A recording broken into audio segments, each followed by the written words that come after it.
नागपूर महानगरपालिकेच्या सभागृहाचा आकार यंदा वाढणार आहे। नव्या रचनेनुसार आता मनपात एकूण 161 नगरसेवक असणार असून याआधी ही संख्या 156 इतकी होती। हा बदल महानगरपालिका अधिनियमातील 2013 मधील सुधारणांनुसार करण्यात आला आहे।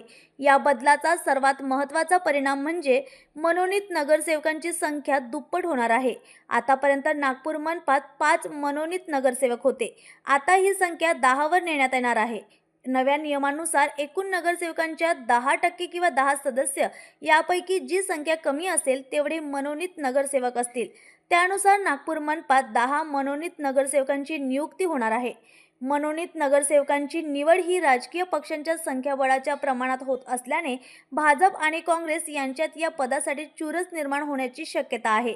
या बदलामुळे मनपातील राजकीय समीकरणांकडे आता संपूर्ण शहराचं लक्ष लागलं आहे।